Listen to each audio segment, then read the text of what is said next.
Fans, we are live with another edition of the Cheap Heat Productions Wrestling Podcast. My name is Jack Kilby, Executive Vice President of Great North Wrestling. Tonight we have a very interesting guest, a man who has an extensive resume in the professional wrestling business, not just in WCW, but in TNA, Japan, and a couple of points in between, Mr. Allan Kiwi Funk. But before I throw to him, I'd like to, of course, as per the tradition lately, introduce the host of his own show and his channel, Maurice. Maurice, how are you tonight, sir? I'm good. Alan, this is not a glamour project. It's just that my internet is so shit that we actually run this thing from Canada. Look, I'd like to thank you for coming on the show today, Alan, and really appreciate you coming on to us. And look, we'll start by the way we ask kind of every wrestler that's on. How did you decide that this is something that you wanted to pursue?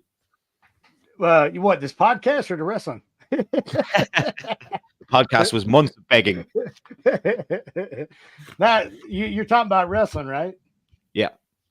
Well, it's, honestly, the first time I watched wrestling a little bit when I was a kid, probably, sixth grade, maybe 10 years old or so. But then what really got me is when I first watched Rocky III with Hogan on it. And I was like, holy crap, man, this guy's unbelievable. Like it, I don't know what it was after I watched that Rocky III, man, but I was, hooked on wrestling. I started watching it, and then rest is history, man. I was a big Hulk Hogan fan growing up, and, that's kind of how I got interested in it, oddly enough, for watching a boxing movie.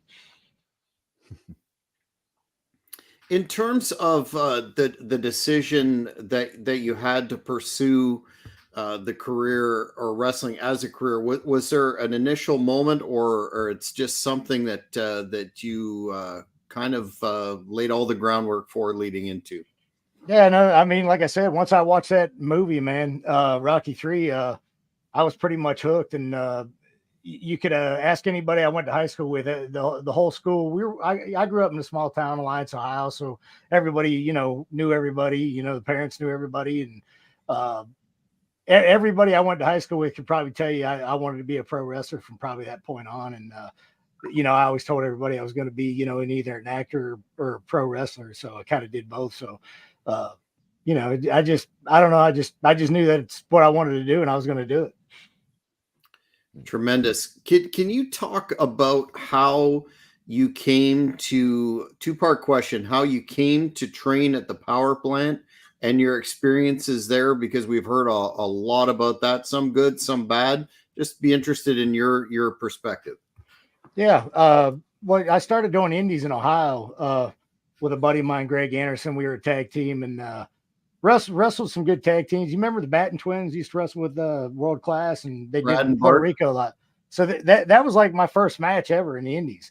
So, I got to wrestle with good guys, from the get-go, which I learned a lot from, because as far as training before the power plant, didn't really have much training other than my buddy Greg we had a ring in a old abandoned schoolhouse that the volunteer firemen owned in Robertsville, Ohio. And we trained in there like, a night or two a week. And basically just me and Greg and him showing me stuff. And, just from watching it on TV, I kind of did what I saw on TV, and then I incorporated my own moves. And then once I started working with guys like, the Batten twins, things started falling in place. I got to work. There was a guy, Johnny Paradise, used to do the WWE or WWF back in the day, the jobber guys on Saturdays. I knew a lot of those guys from the Ohio area, and got to work a lot with those guys. And, they knew a lot about the TV aspect of it, which I wasn't too worried about, because I was worried about getting better before I started worrying about that. So, but then I had an opportunity to come to the power plant, only because, watching the nitros and stuff. And then you see the commercial for where the big boys train, which was the WCW power plant. And honestly, other than not knowing how to get in the wrestling business, back then we didn't have the technology we have today to where everybody knows where to go train. Like I said, I'm from a small town, so I had no clue how I was going to go about getting into business. And that was the only avenue that I knew anything about. So, I called up the power plant and set up my tryout. Had a 3-day tryout, and which I'm sure you've heard. It was a living hell. 3 days of nothing but getting your butt kicked.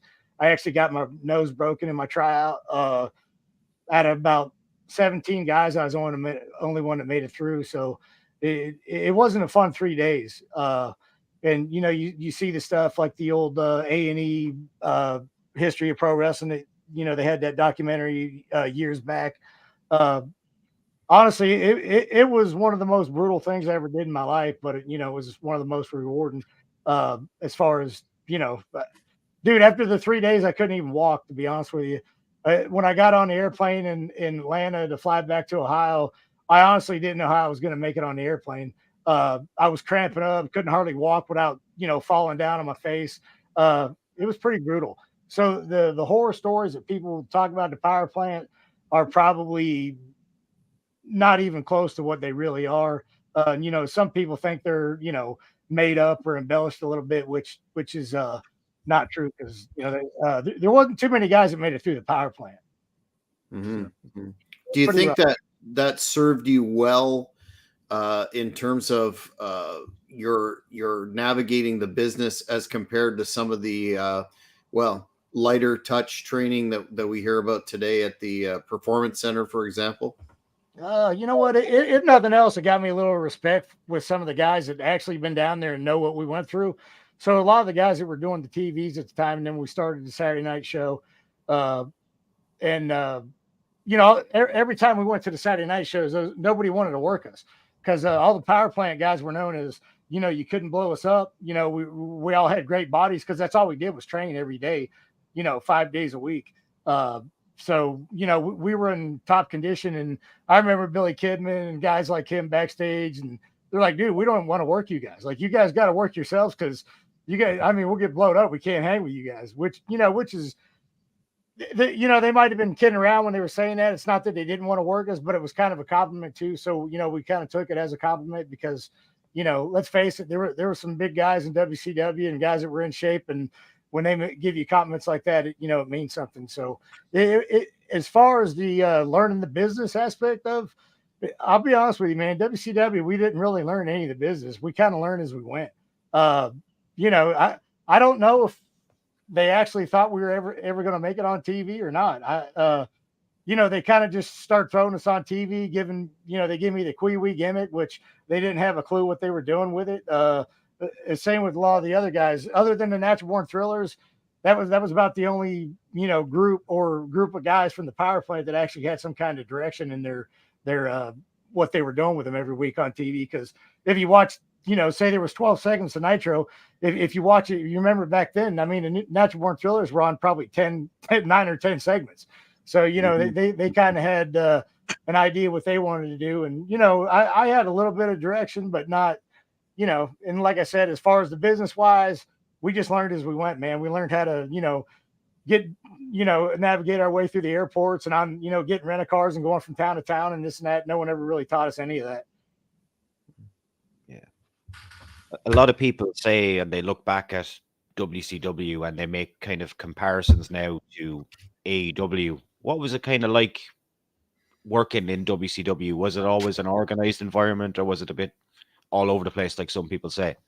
Yeah, it was not a bit. It was quite a bit unorganized. The locker room was great. Everybody, we had good camaraderie. I don't know what people talk about how the locker room used to be back then, but Kevin Nash always took a shining to all of us young kids and helped us out. Brian Adams, Brian Clark, Chronic, guys like that, man, that were, veterans in the business, been all over the world, wrestled for WWF, back in the day. So, they always helped us out. Eddie Guerrero always helped me out.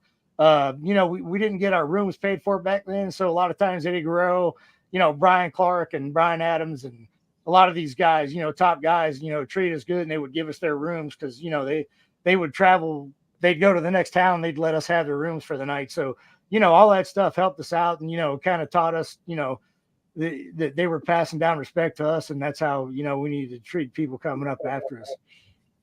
Yeah. And you mentioned kind of Hulk Hogan there at the opening of the show. And I've read some articles before where you're very complimentary of Hulk Hogan. And it's kind of a case where a lot of people say never meet your heroes, you'd be disappointed, but that was the opposite for you with Hulk, wasn't it?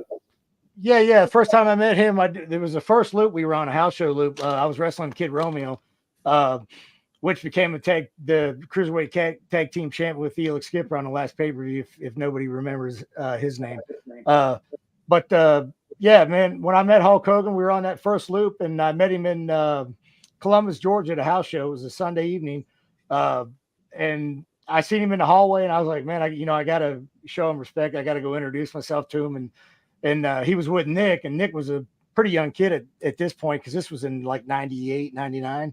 I walked up to him, introduced myself. He shook his hand. He introduced himself to me, and we talked for about 5-10 minutes. I remember Nick had a ball, and I played catch with Nick, a few times with the ball. And it was kind of a cool, first meeting of the guy that kind of basically got you into business because you looked up to him so much. So it was cool. He always said hi to me whenever he passed by or when I saw him. So never had any bad dealings with Hogan. You mentioned Felix Skipper, just a phenomenal athlete. You had some incredible matches with him over the cruiserweight title that I recall distinctly. Just wanted to know how that came together. You seem to have some significant chemistry there and very memorable matches, to say the least. Well, me and Elix were probably, if you come to the power plant, you were going to deal with me and Elix. We were kind of the two guys that had the gas tanks, the drive to, get people motivated, which I love doing, man. So, me and Elix were kind of in charge of that, unofficially through Sarge and Paul Orndorff at the power plant. And me and him worked together a lot down at the power plant. We worked a lot on indie shows leading up that WCW sent us to up in the Nashville loop with Burt Prentice, where all of us worked and stuff, usually on the weekends leading up to us getting on TV. So, me and Elix had 100 matches together. So, I was so comfortable wrestling Elix that I probably could have put a blindfold on and had a good match with Elix. So, and then when we were in Canada, actually, they put us at a semi-main event, the co-main event one night, because they liked what we were doing and stuff. So that was a big compliment to come out of the power plant and be included in the co-main event of a Monday Night Raw. So that was one of my big moments in wrestling. Absolutely. Yeah. Any interesting Scott Steiner stories, Allan?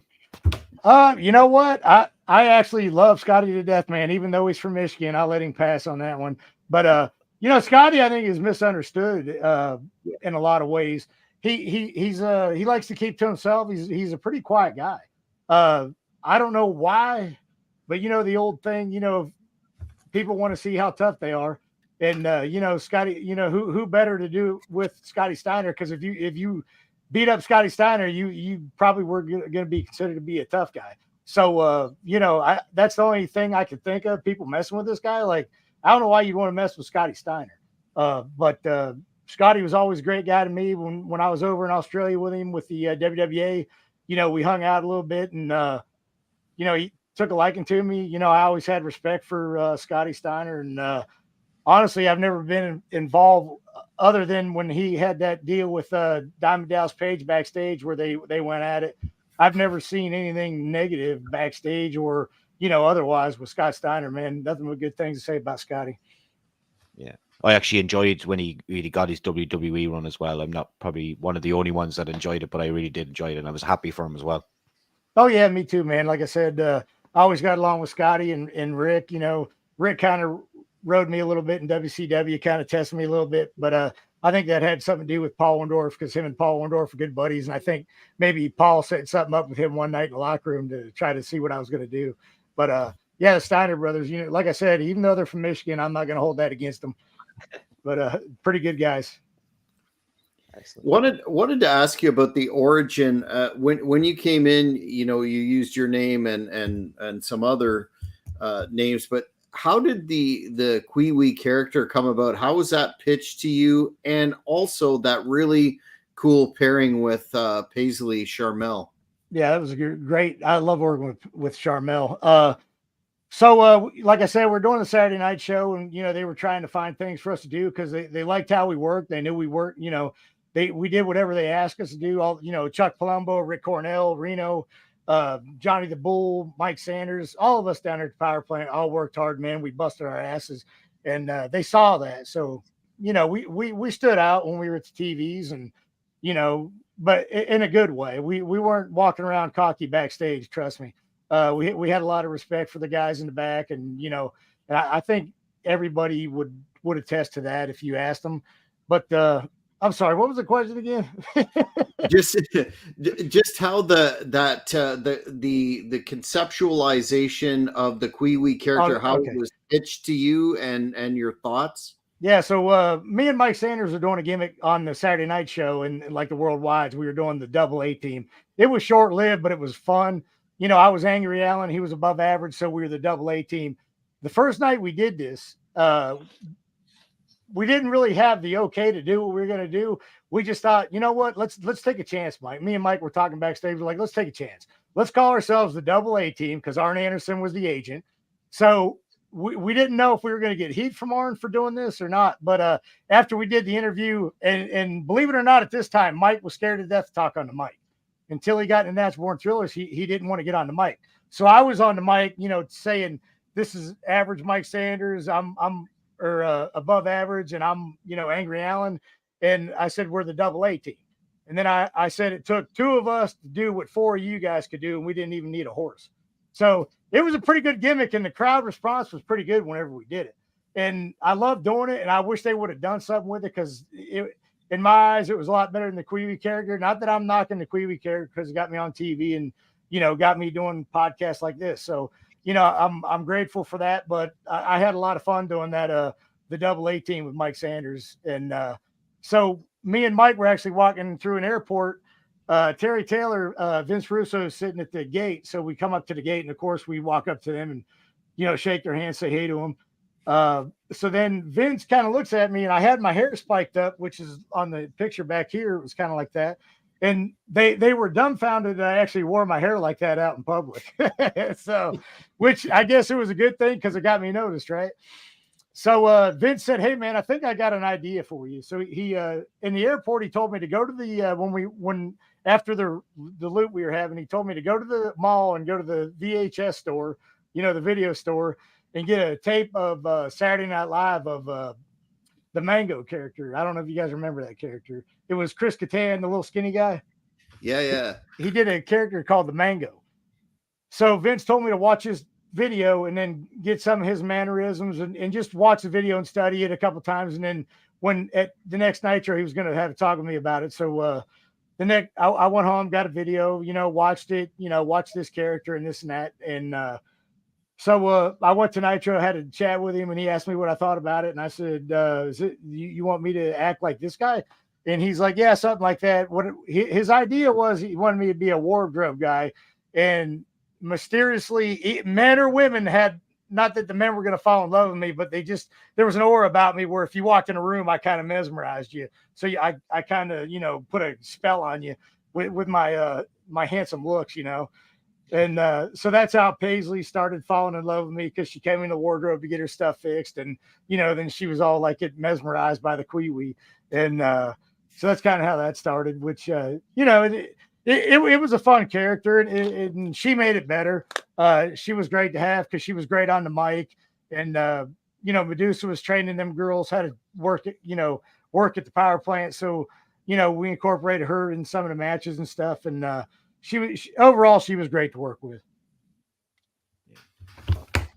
Vince Russo, as you mentioned, he's often a controversial figure among the business, normally from people who have never been in the business. But what was your impression of Vince and his kind of creative mind for the business?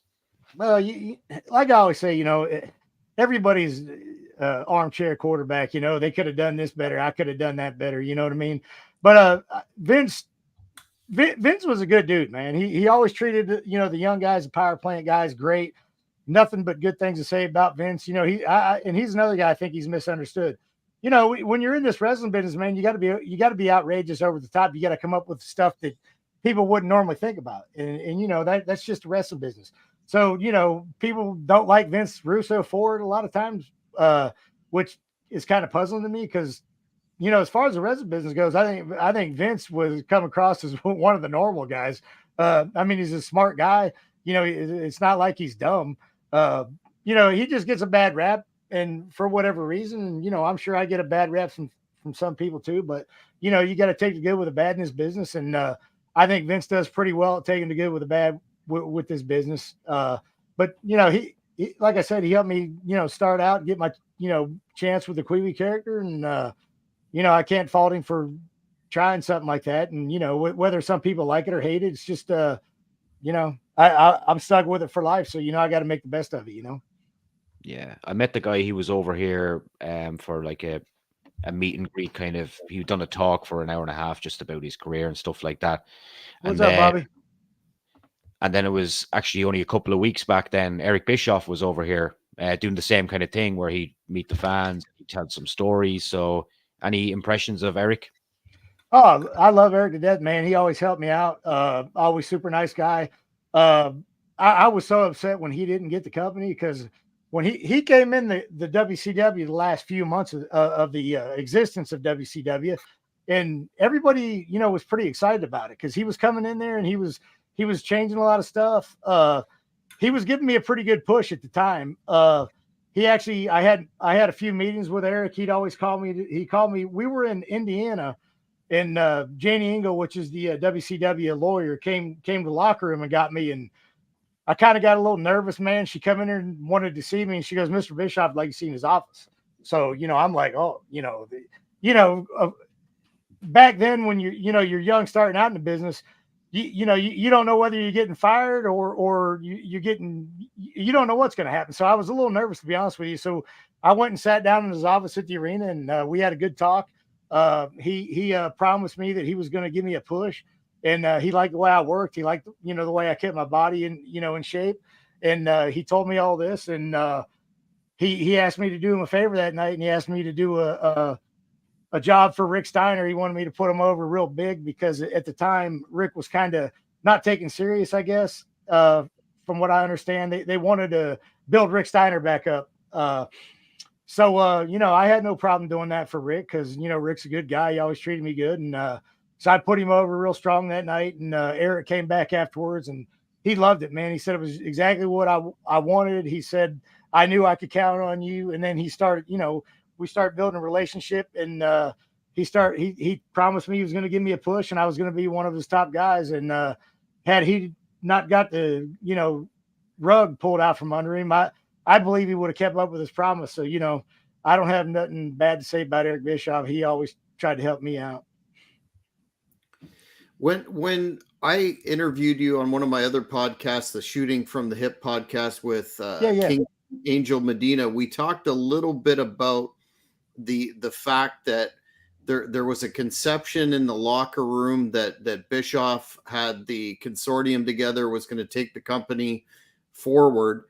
Was it your impression that that was going to happen? And I believe the information was that WCW would move to Las Vegas for TVs and that sort of thing. Was that your understanding as well? My understanding was, and I think everybody would attest to this, that we thought he'd already bought the company. We thought it was just in transition, changing everything over with his lawyers were finalizing all the paperwork. Like I said, the last couple months, he was in charge of everything. So, I was pretty excited about it. Like I said, because, I used to keep in contact with Eric and he always, told me he was happy with what I was doing and he was going to give me a push. So, as far as I knew, I mean, I can't speak for everybody, but just from the guys that I talked to, back then about it, we were under the impression that he'd already, took over. They were just finalizing the paperwork. Yeah, what if indeed? Being a Canadian and a fan of this man, I wanted to get your memories of wrestling Lance Storm on Nitro with that huge anti-American, well, more pro-Canadian gimmick. One of the very huge highlights of WCW towards the end. Yeah, man, Lance was great, man. I love Lance. He was always a good guy in the back. Whenever you seen him on the road anywhere, he'd always, you could ask him anything. He'd try to help you out, man. He's a top-notch guy. And when I got an opportunity to wrestle him, I was pretty excited about that. That was actually in Chicago. I got to work him. And that was the night that Goldberg tried to ban my glitter because he got glitter on him because I had so much glitter on me. But yeah, I actually watched that match not too long ago, and it was actually a pretty good little deal for them never having anything concrete. Like, I didn't know I was going to work him until right before we went out there. So, no. and that's kind of stuff that you got with WCW. Like when I wrestled Goldberg, I didn't know I was working him until I got to the arena. And then Chuck Palumbo told me, hey, you're wrestling Goldberg. And that was kind of the same thing with Lance. They're like, hey, your name's on the board. You're wrestling Lance Storm. And I was like, oh, that'd be awesome. I was looking forward to that. And, Lance could make a broom handle look good in the ring. So, we had a pretty good little deal, and I was excited to work him. And that was the only the only opportunity I had to work him. And I actually saw him not too long ago at the Impact TV taping down here in Atlanta. I went to the show, and he's an agent backstage. So I got to, talk to him a little bit. So it was good seeing him, but yeah, he was great, man. Love Lance Storm. I need to ask, because you guys have probably discussed it on a previous podcast, but the Goldberg glitter story sounds interesting. Okay, so I don't know what it was about that night. When I came out, if you pull this match up, it literally looks like I'm wearing a crown, but it's glitter. And I got glitter all over. Like it's sparkling. I was glowing like the sun coming out there with all the lights. And right after that spot, Goldberg had a spot where he come out. I think he had a black beanie on and a black sweatshirt, and he got glitter all over him. It was everywhere. You couldn't avoid it. And he come backstage, and he was having a fit. Now, I was friends with Bill because of the power plant. He'd be in the power plant here and there. And, he did a lot of commercial stuff down there, and we were always in there doing stuff with him. So he was a good guy to hang out with or whatever. But business-wise, he was a little different. He was all business when it come to business, which is fine. But it kind of pissed me off a little bit because that's my gimmick, they give me this gimmick, and they told me if I got any gay chance or, people call me a fag or anything like that, I was getting taken off TV. So that's a lot of pressure on a young guy trying to make it in the business where you finally get on TV, and then you get a character where they're kind of setting you up for failure. So I had to do my best to do whatever I could to try to make this character work. And that was one of the things I did. And, to me, it was kind of like him messing with my gimmick, I don't mess with your gimmick. Don't mess with my gimmick.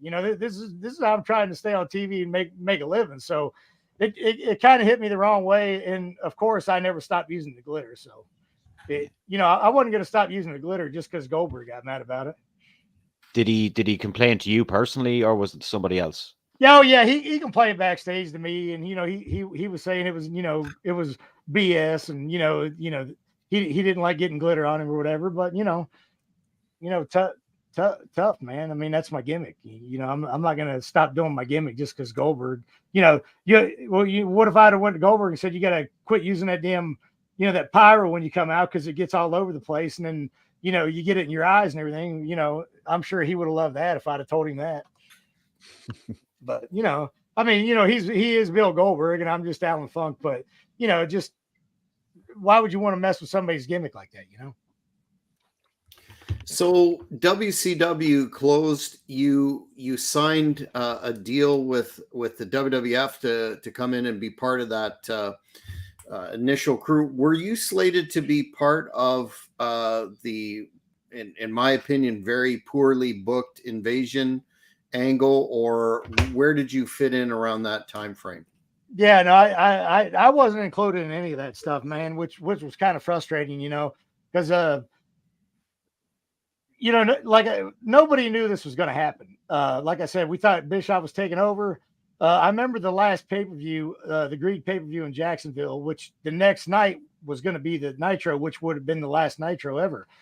Nobody knew that. Like at the pay-per-view when we were there, no one talked about it. Now I knew about it because Kevin Nash told me about it, and he told me not to tell anybody. Whether anybody knew, I'm sure other people knew, but nobody talked about it. And guys that hung out with the power plant, I wanted to say something, but I promised Kevin I wouldn't say anything, and I'm usually a man of my word, and no one ever said anything about it that whole night. So then we get to the Nitro the next night, And the WWE trucks are there. We walk in, Pat Patterson, Shane McMahon, and we're like, oh shit, like everybody in my shoes, like the young guys, were kind of scared. Nobody really knew what our future would hold in the WWE, and it was pretty short lived. We didn't really know at the time, but we kind of had a feeling that it wasn't going to be good for some of us guys in WCW.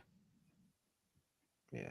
Did they give you any indication when they came in of any security? You guys are going to be fine with us, or was there any of that? Yeah, of course there was. They're going to tell you what they want you to hear, because they don't. They whether they had any intentions or not, I don't believe they did. Just looking back on the events that happened, I think they were just telling us, picked up our contracts, because I tell this to everybody. So after Johnny Ace called me and said, "Hey, I got good news and bad news for you." He said, "What do you want first?" I said, "Well, give me the good news, Johnny. I'm about done with the bad news." So he said, "Well, the good news is WWE is going to pick your contract up." I said, "Awesome. So what's the bad news?" He says, "Well, you have 2 weeks to move to Cincinnati, Ohio, and work with Les Thatcher in the HWA. And you don't really have a choice. You got to move to Cincinnati in 2 weeks, or you won't have a contract." So of course that didn't sit too well with my wife and some of the other guys' wives. So we, me and Mike Sanders, Elix Skipper, Kid Romeo, Lash LaRue, Jamie Noble, Rick Cornell, and I'm sure I'm missing a couple guys. Mike Sanders. We all got up. Shannon Moore. We all got up and we moved to Cincinnati. So me, and of course, they weren't paying for none of our travel. They weren't paying for us to move up there. They weren't paying for anything. Basically, Johnny A said, get up there in 2 weeks, and we don't care how you get up there. You just got to be the less of school Monday morning. So, of course, all of us are from the power plant are going, man, we're going to go through the same crap we went through at the power plant. We got on TV finally. Now we're starting right back at square one, which was frustrating. Not that we were big superstars, but we just, we wanted a chance to go up WWE and prove ourselves. Because we thought we had already proved ourselves on TV as far as that went. So we thought we should have a chance on TV instead of going to train like at a power plant like scenario. But you know what? We tried to make the best of it, and we were all good friends. So, we had fun training together, this and that. And we had some good matches. We got to train with Val Venus, which was a great guy and taught us a lot of stuff down there. Of course, I worked with Eddie Guerrero down there a lot, and me and Eddie got along great, and he loved how I worked, and he always wanted to work with me. So that was a bonus. We always went to the gym together afterwards and trained with the weights, and then usually went out to eat every night and got to hang out with him. So that was definitely the highlight of the HWA stuff. And then we would go down to Louisville, Kentucky, and do a local TV show that we did with like John Cena, Randy Orton, Batista, all those guys that were coming up that WWE had plans for at the same time that WCW was coming in. So basically what our job was, this wasn't anything official. This is just from what I experienced. Our job was to go down there, make these guys from Memphis and the WWE, which Umaga, Steve Bradley, I know I'm going to miss a bunch of guys. All these guys come from Memphis for the HWA, and Lance Cade, which was with Trevor Murdoch, and then Mark Jindrak. All these guys were training down there. Rosie and Jamal, which was, the 3 second or 3 minute warning or whatever they were, Umaga. So basically what we did was help these guys get ready for TV, and then they fired all of us 2 weeks before Christmas. And that's exactly what happened. And, I like to think that's not really how they planned it, but just looking back on it, that seemed like how it went. And that's kind of how they wanted it to work. But, it's just business, you just got to take the good with the bad. And, that's just the way it was. Yeah. Were you expecting that? I'm sorry? Were you expecting that to happen near the time? Well, you never want to. For me, I can't speak for anybody else, but like Elix Skipper and guys that I was close with, we always talked about it. Of course, in the back of your mind, you want to think they're going to keep you and you're going to do something, worthwhile on TV, and you're going work with some of their top guys. What's up, Daz Reynolds? But unfortunately, that didn't happen. They came in and released us. We had some kind of idea that might happen because right before they fired us, like I said, 2 weeks before Christmas, when we went down to HWA to do the TV taping, they had a list up on the wall with all the flights for the guys to go home for Christmas. Excuse me, which was all like John Cena, Randy Orton, Batista, all those guys, and then all the WCW guys the names weren't on the list. So me being me, I'm going to ask. I already know what the answer is, but I'm going to ask anyway because I want them to know that I'm aware of the way we're getting treated. And I said, well, where are all our flights? I went to Danny Davis and Jim Cornette, and they were like, well, and Les Thatcher was in there like, well, you guys got to figure out how you're going to get home. If you want to drive or do whatever, we're not paying for your flights. And, so, you kind of feel like you're already getting pushed out the door. You know what I mean? So it wasn't a good feeling, but, you just got to roll with it. You know what I'm saying? Yeah. So after that, TNA came about, and you were actually on the first ever TNA pay-per-view. Started a hell of a run. How did you get on the TNA roster? And secondly, what was the atmosphere like in that asylum that one of those venues that we hear a lot about mythologically as fans? Yeah. Okay. So I was pretty decent friends with Jeff Jarrett. Right before the TNA started, if I remember correct, we did some shows with WWA, and I think Jeff helped book them shows, if I'm not mistaken. And the WWA was Australia-based, Andrew McManus owned. We did a couple tours over there, and I got to wrestle PCO, which is a great dude, and different guys like that I never had an opportunity to work with. So the WWA was good. So at that point, I pretty much got booked on those shows because of Jeff Jarrett. After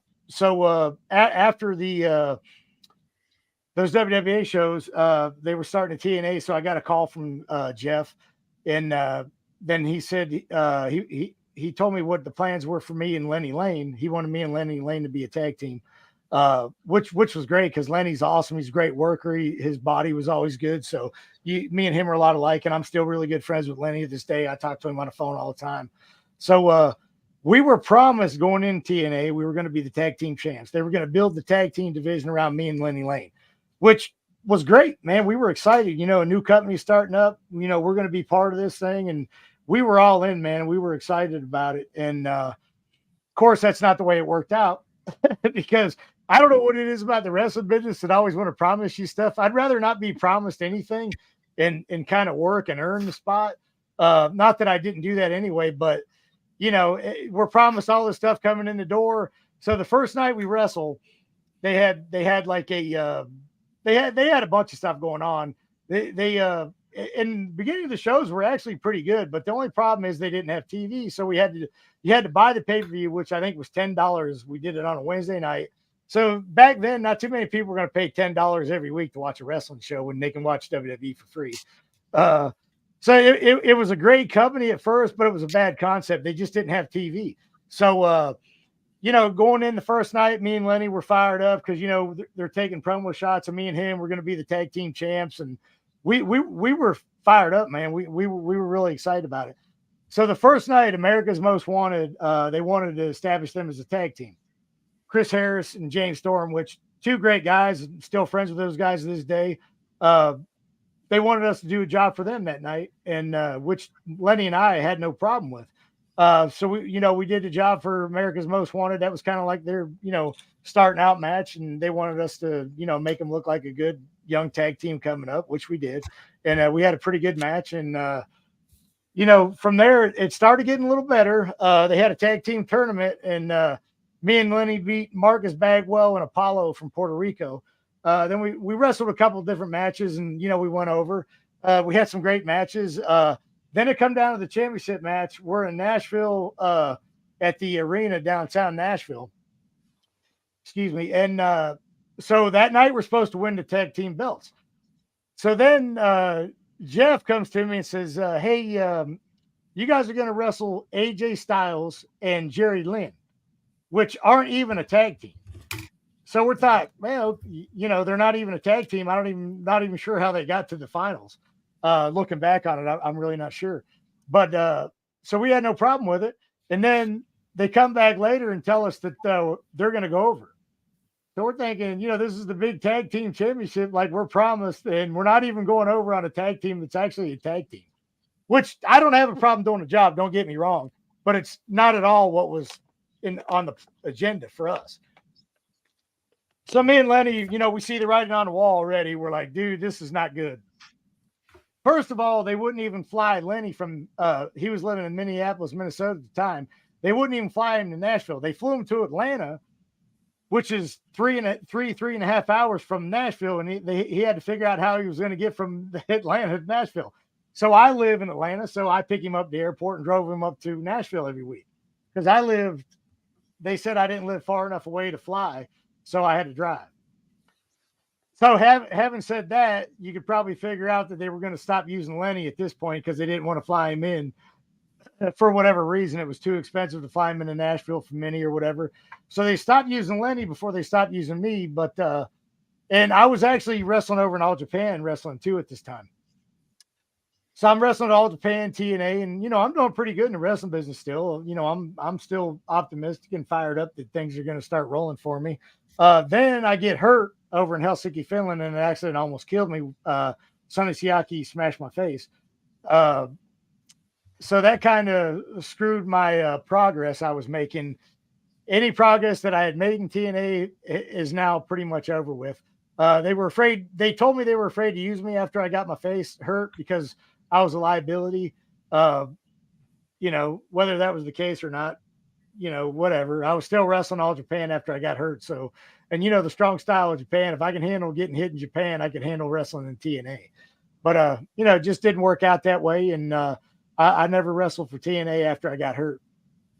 What you mentioned your tag team with Lenny Lane. Where did they come up with the I guess controversial at the time Rainbow Express gimmick?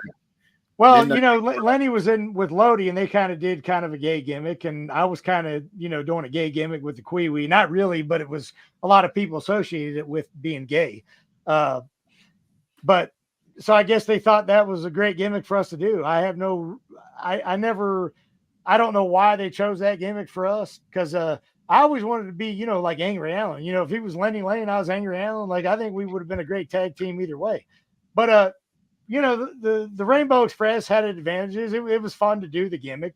It was stupid. No one took it serious, which is I always wanted to do a serious, Angry Allan gimmick to because I always tell everybody I equate myself to being like a wrestler, like a Chris Benoit, a cross between Chris Benoit, Eddie Guerrero, kind of Chris Jericho type wrestler.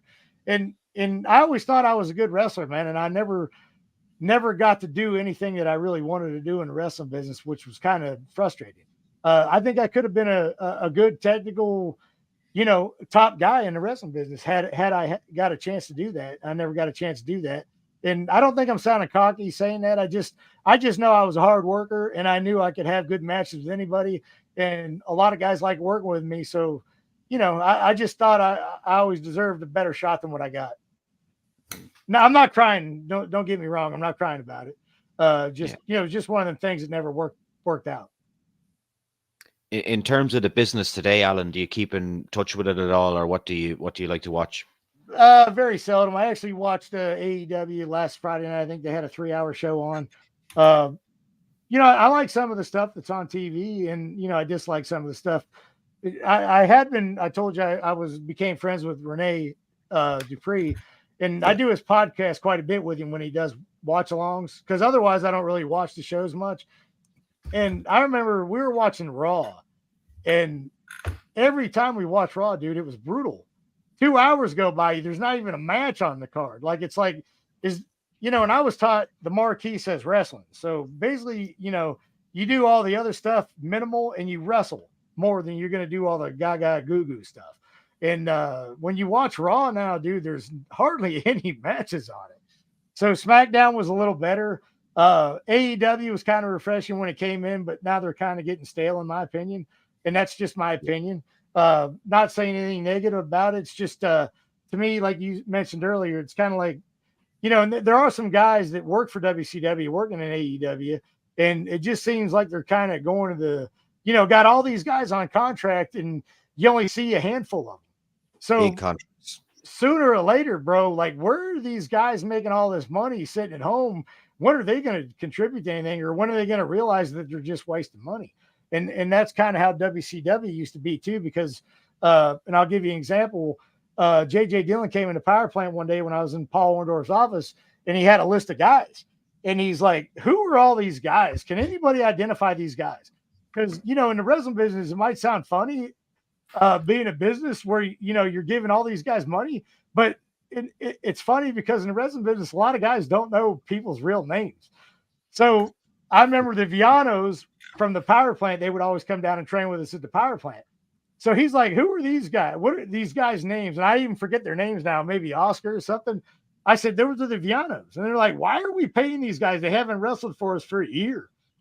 But these guys loved it because they were getting a check in Mexico sitting there doing nothing. They're getting a check every week. And that's kind of what the AEW reminds me of now, just from guys that I talk to that say some of these guys are getting these contracts and they don't do anything. So it's kind of funny that these guys, and they're making big money from what I hear. Yeah.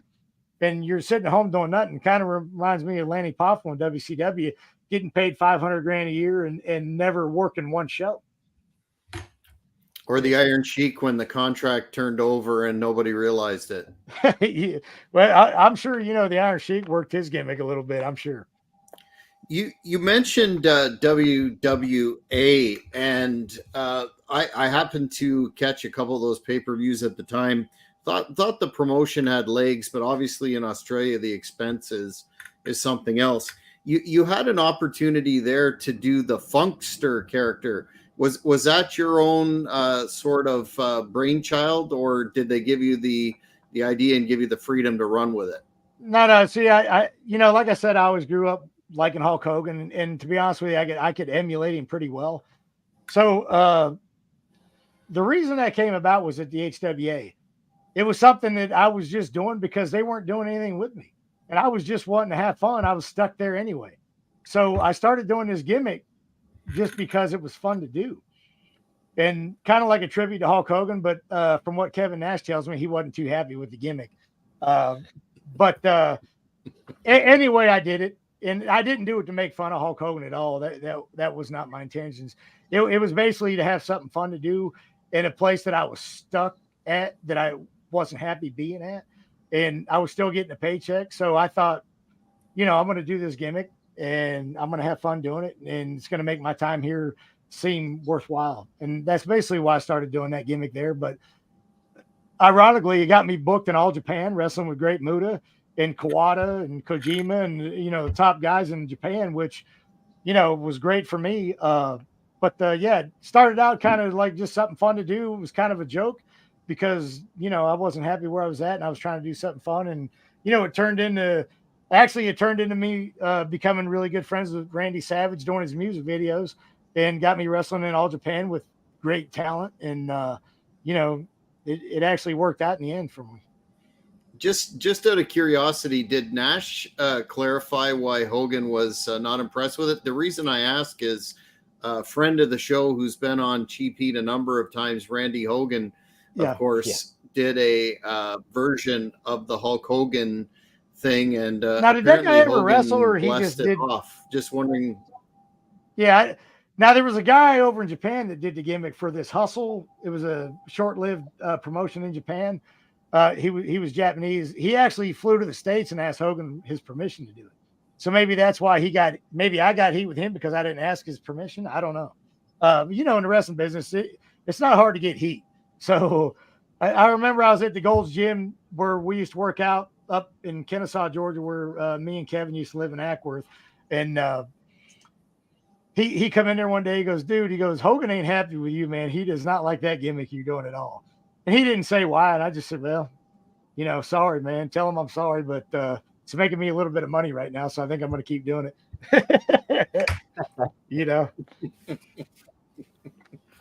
What's your thoughts on some of the guys that you wrestled with back in the day, like say, and people that you're in the locker room, like the likes of Sting, Chris Jericho, Rey Mysterio, still kind of at the top of their game wrestling? What does that come down to? Do you reckon for those guys to still be there? Yeah, it's awesome, man. Guys that treated me good in this business, this business here, a lot of guys maybe show you support to your face, but they really don't want you to go anywhere. Me, I'm the opposite. When these guys treat me good and I see Chris Jericho doing the stuff he's doing and he keeps reinventing himself, I think it's phenomenal, man. Chris Jericho was one of the coolest guys in WWE to me when we went up there, and I'll never forget that. And I'm happy for him. And, I hope he makes a lot of money, which I know he's making pretty good money. But he was always a solid dude, man. Rey Mysterio, always a first-class dude backstage, always treated the young guys, with respect. I got to go over him in one of the matches, the cruiserweight match where I wrestled him, Chavo Guerrero Jr., Lazarus, Elix Skipper, Billy Kidman. I got to win that match to go on and fight Mike Sanders at the pay-per-view for the title.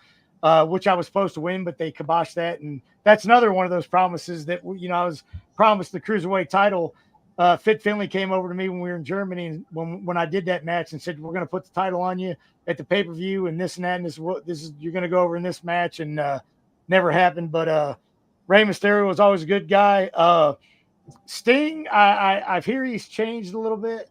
Never had a lot of interaction with Sting other than the first time I met Sting, he was an ass to me.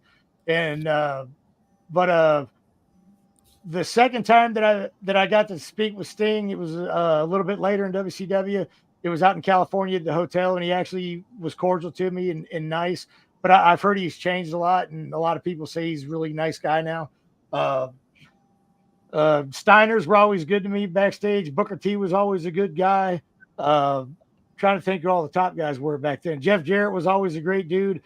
Chronic, Brian Clark, Brian Adams are always great guys to me. Always helped me out. Always, giving me some of their sky miles, so I could upgrade to first class.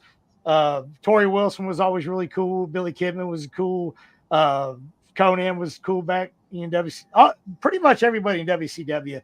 I know I can't remember everybody back there, but the locker room, like I said earlier, was pretty good in WCW, man.